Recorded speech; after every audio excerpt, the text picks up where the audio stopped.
Nailipat na sa Senado mula National Bureau of Investigation o NBI si Sheila Lialgo para humarap sa pagdinig tungkol sa Pogo bukas o baka ngayong araw ito. Habang ang kapatid naman niyang si dating Bamban Tarlac Mayor Alice Go, interesado na rin daw sumuko. Yan ang pampagising na balita ni Camille Samonte. Gwardyado at nakaposas ang kapatid ni dating Bamban Tarlac Mayor Alice Go na si Sheila Go nang dalhin ng mga tauhan ng NBI sa Senate Detention Facility magdatanghali kanina. Inilipat na ang kustodiya ni Sheila Go sa Senate Sergeant at Arms matapos sumailalim si inquest proceedings sa NBI. May nakabinbing arrest order ang Senado laban kay Sheila matapos niyang ilang ulit na hindi dumalo sa mga pagdinig tungkol sa Pogo. Pagdating sa detention facility, isinailalim si Go sa medical screening bilang bahagi ng protocol ng Senado. Tinignan din ang dala niyang mga gamit. Physical condition niya, as what the doctor had said, okay naman siya. But we have also to check with our medical. We will secure kung sino man didetain sa amin, hindi lang si Sheila Go, kung sino man ma-detain sa Senate, we will assure his or her security. Bukas nakatakdang dumalo si Sheila sa pagdinig ng Senate Committee on Justice at Committee on Women, kaugnay pa rin sa illegal na Pogo. Pinadadalo rin sa parehong pagdinig si Cassandra Leong na hawak naman ngayon ng Kamara.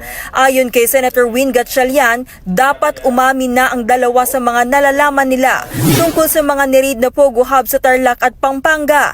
Lalo't malinaw naman na raw na konektado ang dalawang Pogo at may malaking sindikato na nasa likod nito. So ito, end of the road na for them. Wala na silang pupuntahan. So, mas maganda pang sabihin nila kung paano nabuo itong Pogo Hub sa Porac, paano nabuo itong Pogo Hub sa Banban, paano nakapasok dito si Alice Go at ang kanyang pamilya, paano nila nakilala itong mga sindikato. Kasi obviously, sindikato rin yung mga nag-post sa kanila, palabas ng Pilipinas.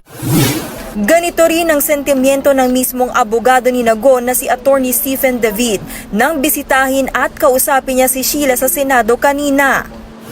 Sinabi ko nga sa kanya makipag-cooperate siya kasi ang katotohanan na magpapalaya sa kanya at naniniwala naman siya sa atin. Ako base doon sa kanya, base doon sa interview namin, ako naman satisfied naman na nagsasabi siya ng totoo.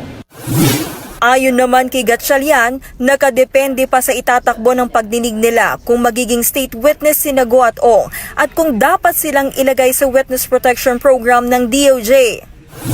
Titignan natin kasi ang pinaka-basic criteria dyan is dapat least guilty ka or hindi ka most guilty. So titignan natin yung takbo ng hearing at yung mga effective evidence.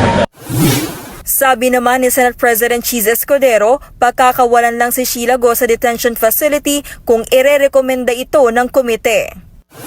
Tiwala naman si Senator Win Gatchalian na susunod na ring maaaresto si dating Bamban Mayor Alice Go na nasa Batam, Indonesia pa rin daw hanggang ngayon. Nakausap na raw ni Gatchalian ang mga ambassador ng ASEAN at tiniyak nilang nakaalerto ang mga otoridad kaya mahihirapan na raw gumalaw ang dating alkalde. Sabi naman ni Attorney David, gusto na raw sanang sumuko ni Alice Go nitong Huwebes matapos maaresto sina Sheila at Cassandra Ong. Yun nga lang, hindi naman daw sinabi ni Alice kung nasaan siya at kung paanong paraan siya susuko. Actually, nag-confirm siya sa akin noong Thursday na susurrender siya. Oo, sana. Kaya lang after that, hindi ko na siya makontak. Nagbabalita mula sa Frontline, Camille Samonte, News 5.